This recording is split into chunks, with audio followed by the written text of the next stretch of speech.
You're listening to Katie and Jamie's Top 10 for Heart Month on the Child Life On Call podcast.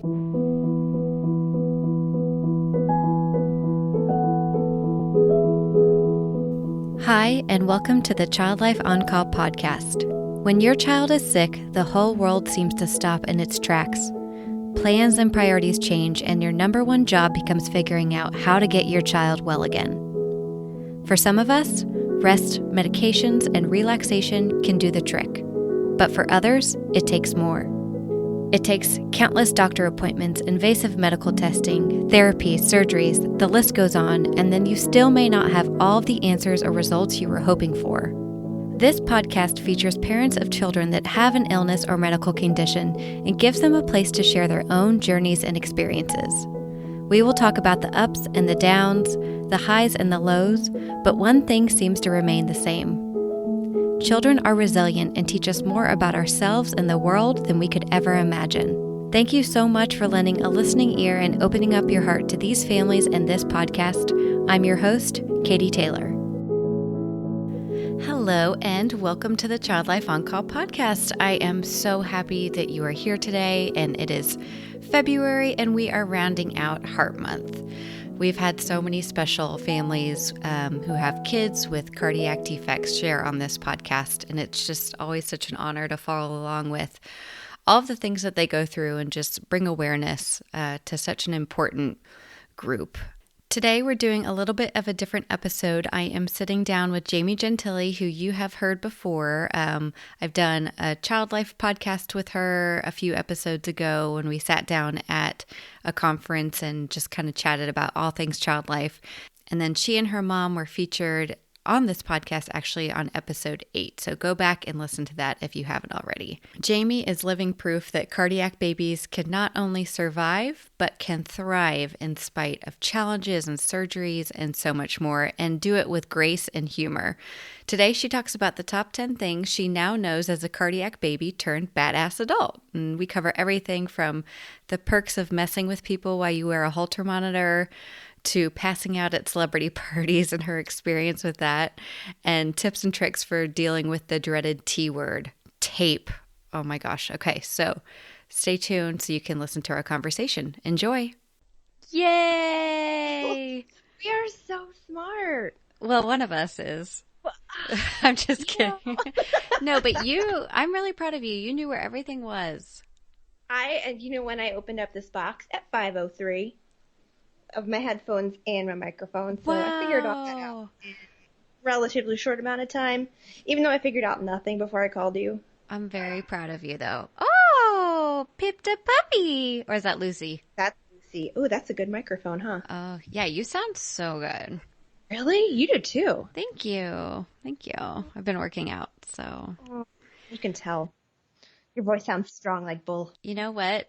Around 4 o'clock today, Wesley goes, "Can it be a pajama day?" And I'm like, it basically is. Like, I mean, sure, we can declare it at 4 p.m. when we haven't changed out, but sure, yeah, it is. So, back by popular demand is us. Is us. And by demand, I mostly mean our moms.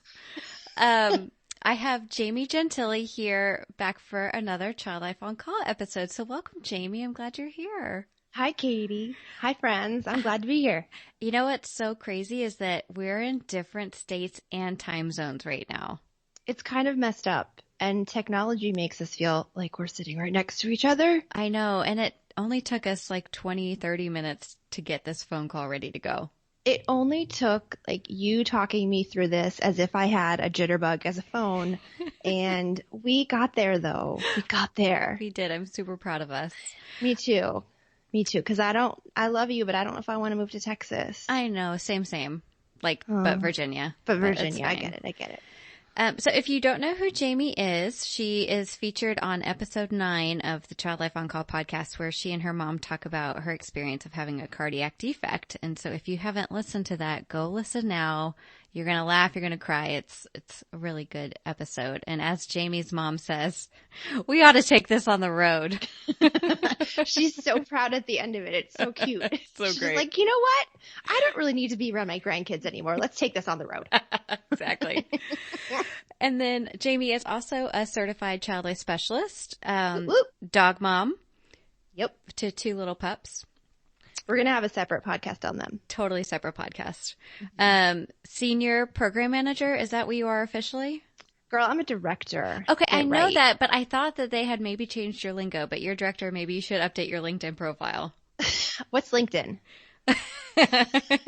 Exactly. At Inova Children's Hospital in Northern Virginia. And then also the author of a book. No big deal. Called Harry Potter. No, I'm just kidding. If It's you a were that memoir. rich, yeah, it is. Then I would just fly down to you. I know, it's true. I wrote a memoir. Do you want to hear the title of it? I do. Tell me. It's called Surviving HIV, Growing Up a Secret, and Being Positive, and it's available on Amazon and Kindle. Go get it now. It's so Get it good. and buy 7 copies for all your friends. Buy 7. So that Jamie can get rich and then she can fly here to do this podcast. Yeah, come on, people. You're really what's holding us up. Perfect.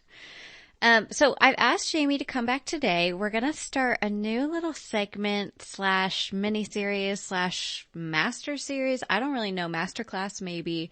And it's called Katie and Jamie's Top 10. Woo woo! We're going to have a theme song soon. Hey, Katie, we need to make a theme song. Okay, got it. It's a working title, but I think it really gets the point across. And that Oprah was already taken. and that we'll be doing a top 10. So we're going to do a lot of different subjects from, a whole podcast about Lucy and Pip, Jamie's dogs, child life, a little bit of this and that. But I thought Cam and Wes, my cute little peanuts.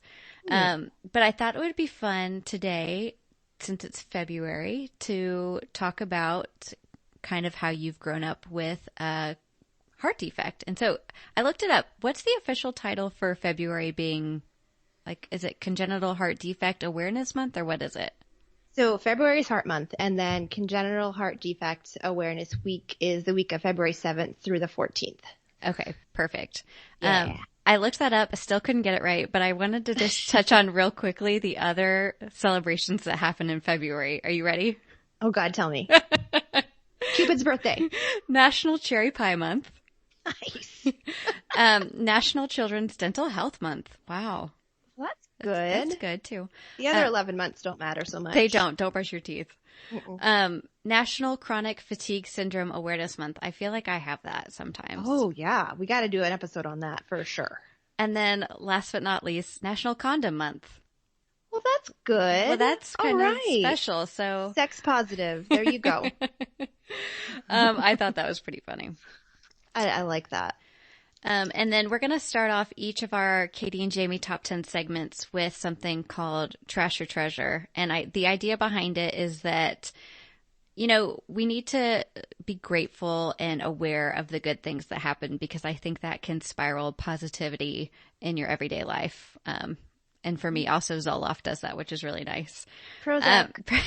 But another thing that is when we have something that's trash in our life, we just maybe get it out and then let it be done and just let it go. Mm-hmm. So Jamie, you want to kick us off? Are you doing Trash or Treasure, or both, or where are you at? Yeah, I feel pretty treasury right now. Okay. I can do a treasure. Okay. Today, in order to get me into the best headspace to talk to my bestie, Katie, I went to goat yoga, baby goat yoga to be specific. And it was heavy on the goat, light on the yoga, which is just how I like it. And I'm telling you what, you go and you spend an hour with these beautiful creatures, and it just brings you back to center. And the people that set this up, they don't mind that you're weird, and they get that you're that person that puts the animals in getting the perfect selfie with the goat in front of all other things. And it makes me feel safe with my people. Yeah. And again, not that much yoga, so fine by me. Totally. So that I've done several different types of yoga with animals. I've done horse, kitten, bunny, goat, Are you kidding puppy. me? Yeah, no. This is the only way to do it. And it's great. It's just so pretty. And the animals like it too. That's the one thing I'm like, oh my gosh, I want to make sure that they're not exploiting these animals, but they're very social and they give good instructions on reading the animals' cues. Oh. So it was just so sweet. They're definitely, we could do a top 10 on like the rules and tips and tricks of goat yoga. We'll do that another time, but that's my treasure. That's a good one. I have a question real quick. Do you get your own individual goat? Or is it like the goats are free to roam from person to person and like if you have a connection, you spend time or what? Yeah, it's pretty much like The Bachelor. So they throw out a whole herd of goats and so there were probably 12 or so goats and there were maybe 25 people. Oh, wow. So, decent ratio. They're definitely going to favor the people that are the kindest. Like there's this one person in class today who was just running around chasing the goats saying, here, go, go, go, go. And obviously none of the goats came to her because she was a psychopath. No. But if you sit there and you have a welcoming energy and they know you're a gentle, kind person, they will come to you. And guess how many goats slept on my lap today? How Twice. many? What? 2. Wow. 2 goats. 2 goats. That's insane. That's so cool. Will you send a picture? They're already on they're on the Instagram already, but I should have checked. Them. Okay. Thank you. How dare you? How dare you not keep up with me? What about you? Gosh, I'm going to go with trash today. And the reason for that is I was feeling so treasury about talking with you. And so like I took a shower real quick and was like telling Preston, can you have Cameron and Wesley? I need like 30 minutes ahead of time. So I took a shower. I put on some really comfortable jammies. I sat down and I'm just like looking at my computer being like, this is so fun. I'm going to get to talk to Jamie.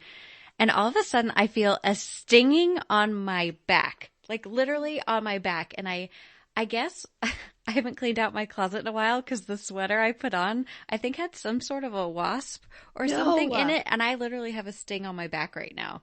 Are you And kidding? so I threw it off and went screaming outside and was like, Preston, there's something on my back. He's like, there's nothing on your back. I'm like, well, there is. And then Wesley's like, hey Mom, I think there's something on my back. And I'm like, can I have this one thing?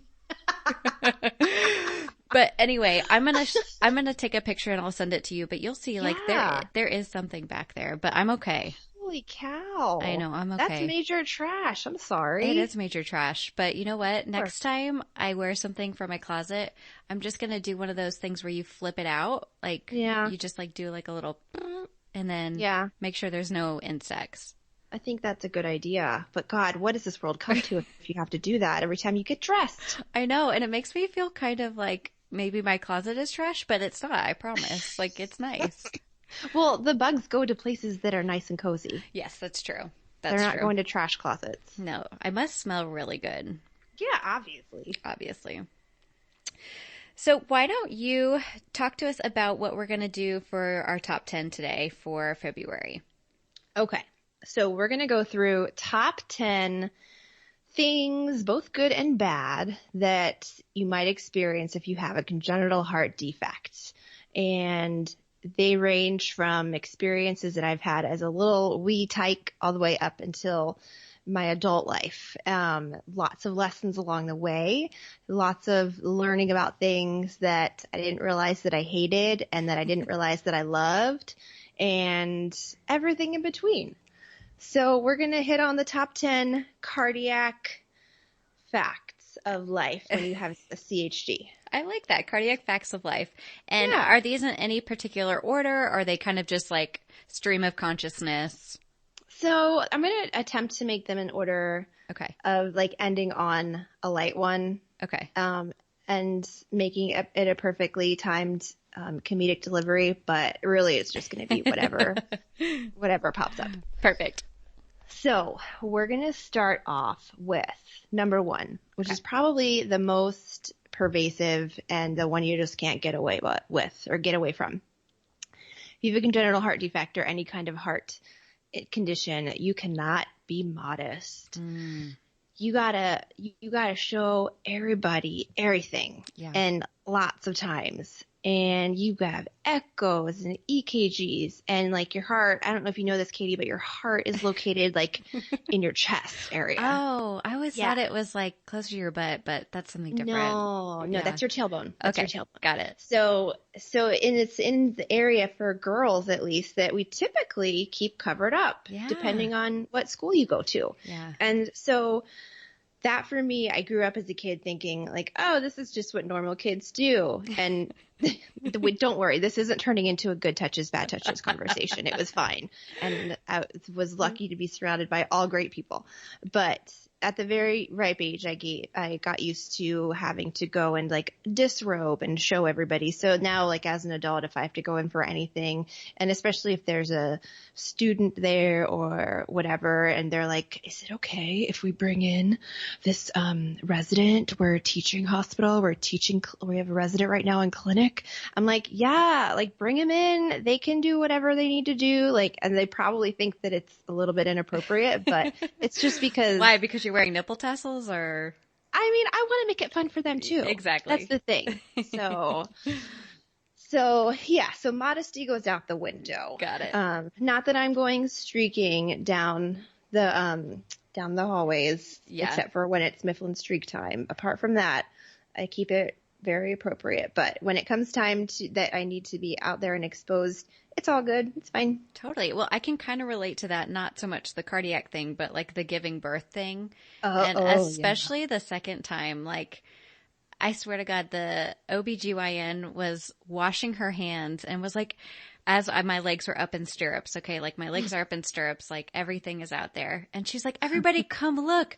She's a blondie.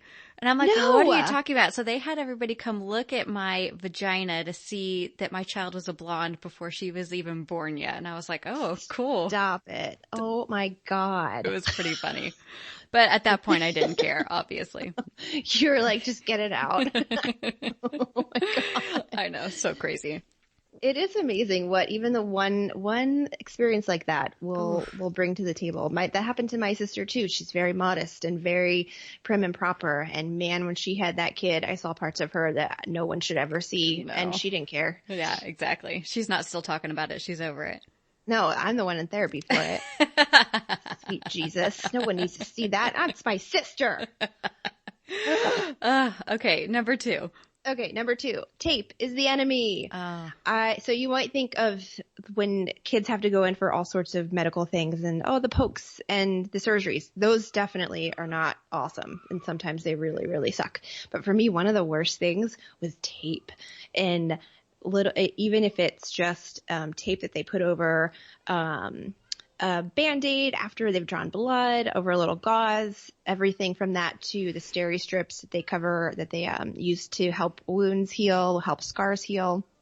That to me, that particular time when I had to get all of the steri strips removed from my major surgery with the incision right down my whole sternum, was probably one of the worst days. Ugh. And I remember just howling, and I was 3 at the time, but I remember it, and it was just awful, and it lasted forever. And finally they did it, and I was like, okay, go home now. And they're like, oh honey, we've got like 19 more to do.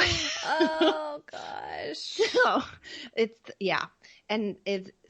I'm very sensitive to that. And so I'm always the one that like needs to take the tape off myself. Yeah. And I recommend that for people that you're caring for. Maybe see if they want to take their tape off themselves. It gives them a little bit more control, and it makes it not quite so uncomfortable. But that was one of the unexpected things that I hated was tape. So any recommendations for parents or other child life specialists listening, like to help the tape process? Like, I guess doing it yourself, or what else do you think? Sure. So lots of different things. So you can use a liquid called Detachol that's actually just helps tape become unadhesive as you're pulling it up.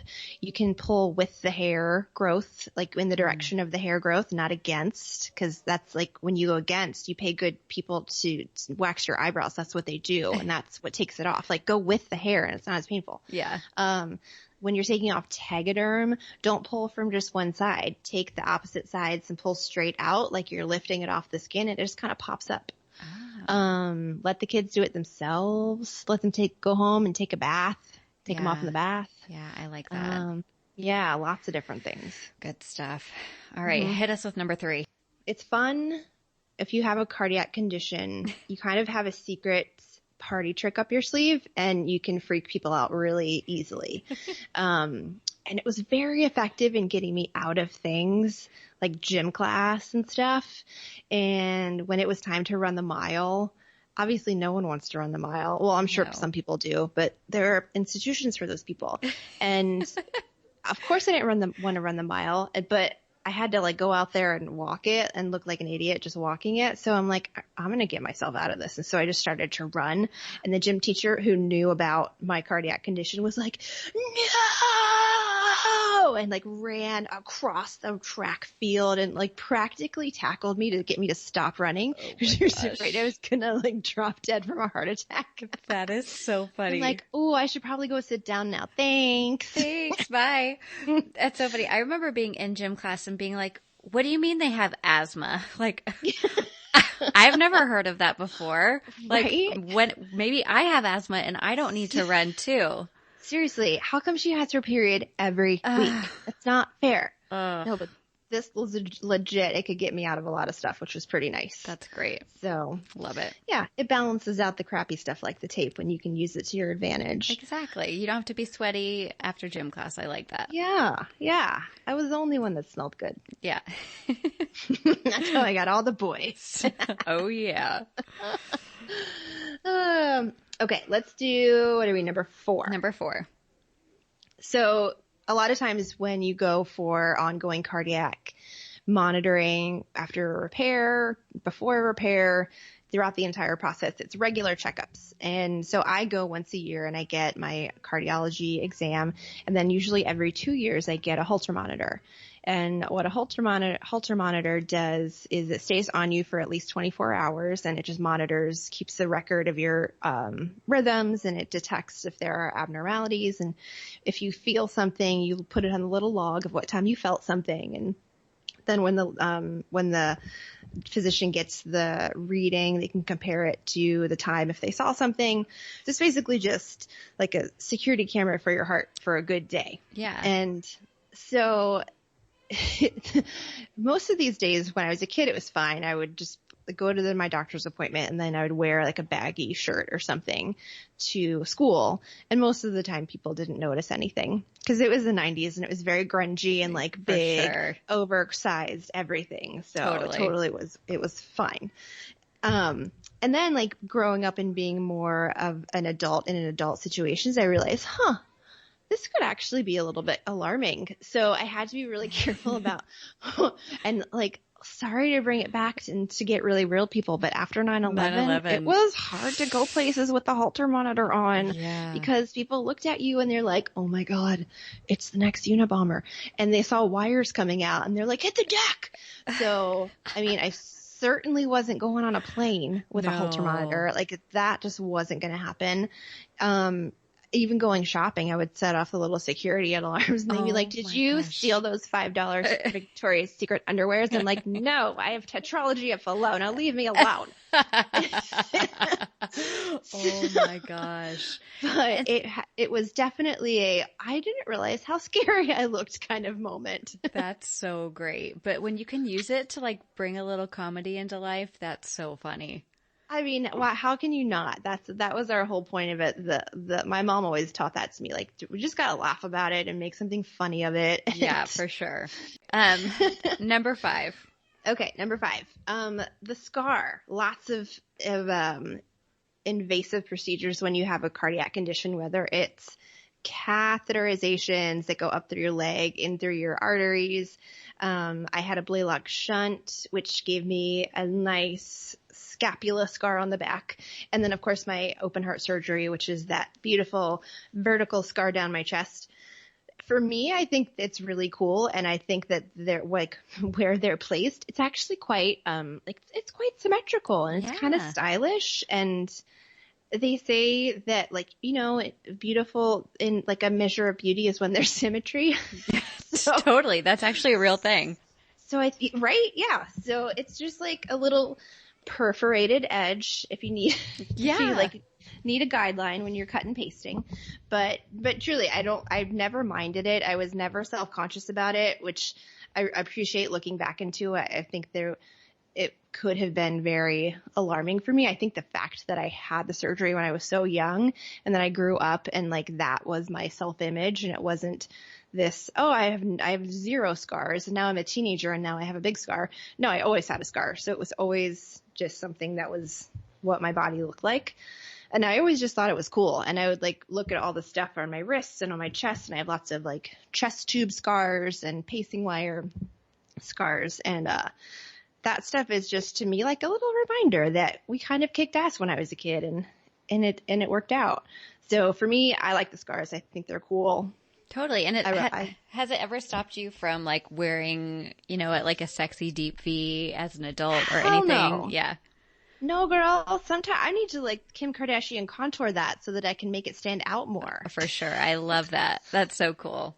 No, and it really doesn't. And it's kind of funny though. It can have that effect where it like gives you a little bit of cleave. Yeah, nice. Exactly.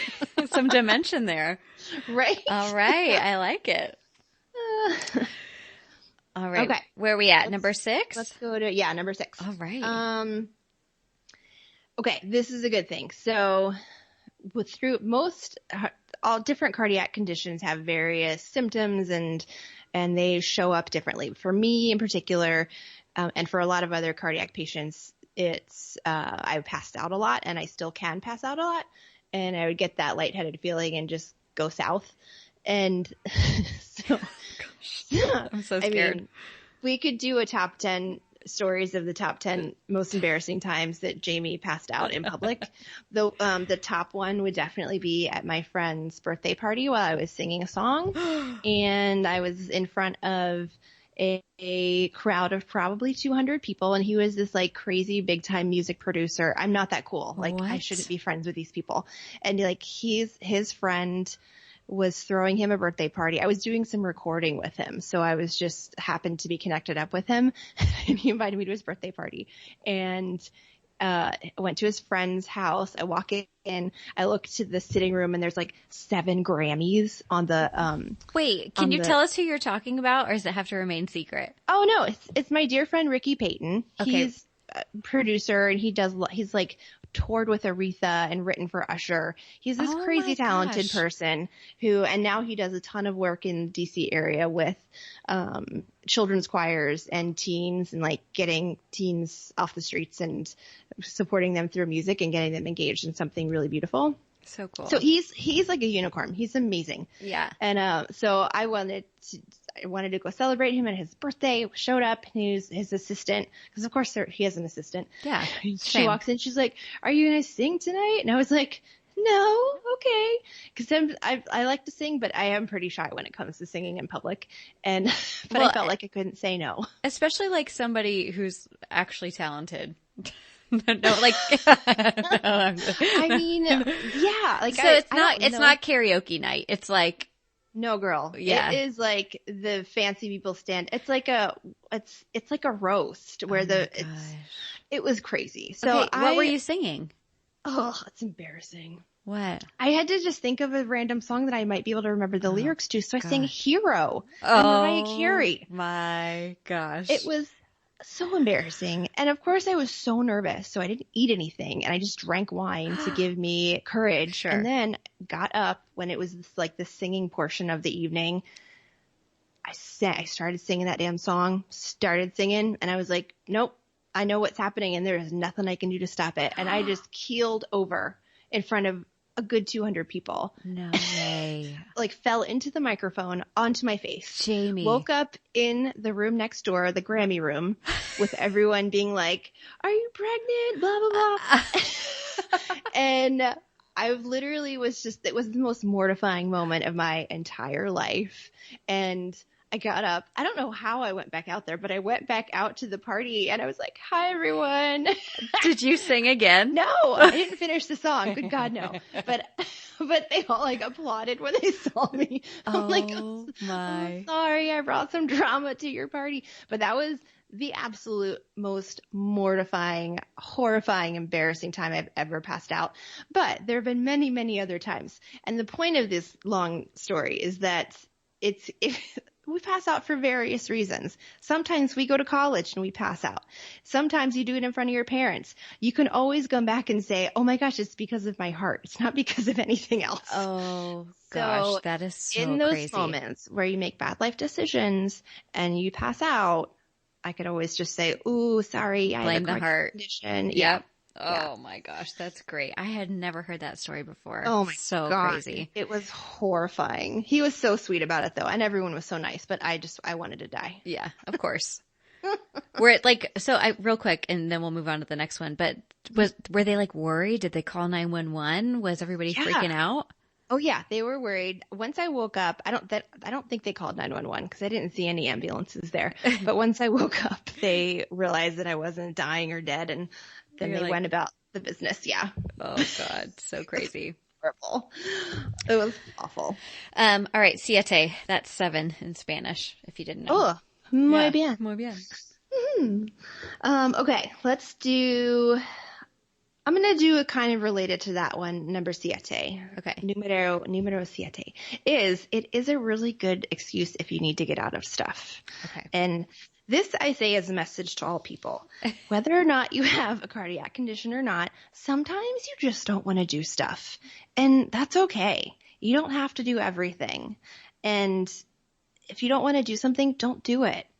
But when I was a kid and under the peer pressure and I don't want to do something, I could just be like, I can't, sorry, I'll check you guys on Monday. And maybe sometimes as an adult, I'd still do that, but not very often. But it really is a good way to just keep yourself in check. And I say it jokingly because it's like, oh, sorry, I can't go to your wedding because I have a cardiac condition. Right. Sorry, I can't come to work ever because I have a cardiac condition. I mean, obviously there are limits. Yes. But it's also a good mental check-in of take care of yourself. Know your limits. And if you can't do something and you need to take a break, take a break. And that was a life lesson instilled in me at a very young age that I know that if I overtax myself in different ways, I'm not going to be very good to anybody. So I try to keep it in check. I go do some goat yoga. Go yoga. I have a delicious go-gurt, and it's great. That's good because I think even just growing older, obviously we become better at saying no and just knowing that if you miss something, it's not the end of the world.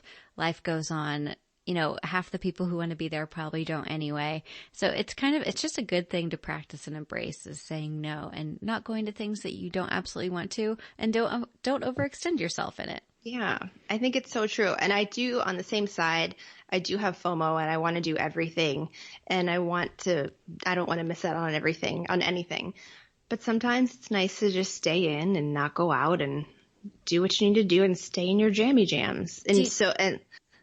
Go ahead. I'm just thinking about even last year at the Child Life Conference, and you were so good at by 7:00, you're like, hey, I got to get out of here. I got to go get my pajamas. I have to go get in bed. And it's one of those things where you just knew that was your limit and it was time to go because you had a full day ahead of you the next day. So you literally have to pace yourself. Yeah, I definitely do. And it's sad. And that maybe it's because I see. smell, maybe it's because you got tired of me, but I'm blaming it on your cardiac defect that you didn't want to hang out with me after 7 p.m. I mean, I don't think you can blame it on your smell because I've smelled you a lot and That's true. I still come back wanting more. But it's definitely, it's the cardiac thing that's given me the reason to pay attention to it, but you shouldn't need a cardiac thing to pay attention to your limits. And I know that I need to go to bed early and I don't do well if I don't get a lot of sleep. Yeah. And so that's just what I do. And sometimes people make fun of me for it. And oh well, it's fine. Yeah. It's what I need. And you married a guy who lets you do that, Thank and God. joins you. Yeah, he's already in bed. Yeah, it's 5 p.m. and he is out. Yeah. But it's true. People have FOMO. He has JOMO, the joy of missing out. And it's a beautiful thing. I like it. All right. Número ocho. Ocho. So after your checkups, it's kind of like a fun I Spy game for the next few days to see where the stickers are on your body. Because it's almost guaranteed that they don't get them all off at the office or at the clinic. And even when you're a good showerer or bather, like I like to think that I am, sometimes one just gets away from you. And then in a couple days, you're like, hello, friend. Look at Where did you come from? You kind of smell a little bit, but we're going to take you off now. So it's just it's like the gift that keeps on giving. Oh, so good. I love it. So I would recommend to people just don't be alarmed when you find Consider it a random surprise. stickers. Yeah. Yes, I like it. exactly. Nueve. So I was one of those weird kids that liked the chest PT that they had to do after surgery. So after my cardiac surgery, you were on physical limitations, so you couldn't get up and run around, so you couldn't use your lungs to their full capacity, and thus things could get trapped in your lungs, could get all clogged up and junky and gross. So in order to prevent that, because that would obviously lead to an infection and a pneumonia, they would have to have the physical therapist come around and pat your back really, really, really hard. Sometimes with a cupped hand and sometimes with an actual cup. Uh-huh. These poor people, I don't know why. They must not have known this going into their jobs, that they would just be leaving a trail of tears everywhere they went. But the kids and babies just hated it. Yeah. And they would, because it was pretty hard. They would hit you pretty hard. Yeah. And because they got to break up all that mucus. And so they would go around and do their chest PTs on everybody, and they would all cry. And then the physical therapist would walk away, feeling very dejected. And then they would get to my room and they would start, and I would fall asleep. Wait, it made you fall asleep? Yes, I fell fast asleep. I loved it. And so I was their favorite patient, obviously, because I didn't make them feel horrible. No, they'd have to work you in. Like when they needed a pick-me-up, they'd go to Jamie's room. Right. So do you ask Paul to do that to you at night? Yeah. So to this day, if I can't sleep, which is rare, I'm a good sleeper. We've talked about that. But if I have a hard time sleeping or if I'm uncomfortable, that is the thing to get me to sleep. And my mom did it for me all the time growing up when I was a school age kid and teenager. And Paul will do it if I need it. And it is like the magic. It's like giving me Valium. It is amazing. Number 10, the last and final top 10. I can't wait to hear it. The last and final one. And this is, I think, this is going to be one of those step back and be very ethereal about everything ones, but it really sticks with me. It has taught me that, and I attest so much of this to my mom, but the people that have to do all of the really tough things and that have to do surgery and draw your blood and stick needles on you and pull tape off of you and do things that are really uncomfortable.